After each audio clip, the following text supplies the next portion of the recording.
তো আমি দুইটি কথা বলতে চাই কেরালা সিম নিয়ে। কেরালা সিম ফলনের মধ্যে একটু ডিফিকাল্টি আছে, কারণ আপনি গাছ রোপণ করলে যে ফলন হবে মানে সেরকম না। এটা ইনিশিয়ালি এটাকে বড় হতে দেওয়া যাবে না। আমরা যদি এটাকে ট্রিমিং না করি, তাহলে এটা গাছ কিন্তু একটু বড় হয়ে যাবে আর জংলা মানে বুশি হয়ে যাবে। জংলা টাইপের হয়ে গেলে কিন্তু তেমন ফলন হয় না।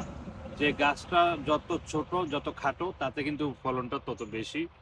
আর আরেকটা জিনিস হলো যে এটাতে সার বেশি দেওয়া যাবে না একেবারে। মানে প্রথম আমরা যখন গাছ লাগাইছিলাম আমি যেটা একবারে বিগিনিং এ দিয়ে দিছি, তারপর যখন ফুল আসছে তখন আমি আরেকটা ফার্টিলাইজার ইউজ করছি, ওটা ইউজুয়ালি বোন মিল। তো বোন মিলের ফলে ফলনটা একটু বেশি হয় এবং শক্ত হয়। এদের এক একটা ফলের সাইজ মারাত্মক, 6 ইঞ্চি এবং মানে চড়া মনে হচ্ছে যেন প্রায় 1 ইঞ্চির কাছাকাছি।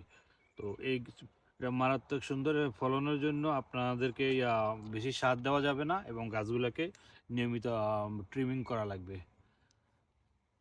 তো এই যে দেখেন, আরেকটা জিনিস যেটা হলো, কেরালা সিমে আমি একটাতে সর্বোচ্চ 10 পাউন্ড পর্যন্ত সিম পেয়েছি, 10 পাউন্ড।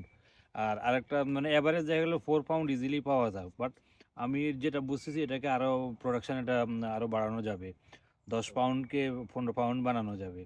আর অ্যাভারেজ 4 পাউন্ড, এটা 6 পাউন্ড এটা করা যাবে প্রত্যেকটা গাছে এটা। তো থ্যাংকস ফর ওয়াচিং। ভিডিওটি ভালো লাগলে কাইন্ডলি শেয়ার করুন। আসসালামু আলাইকুম।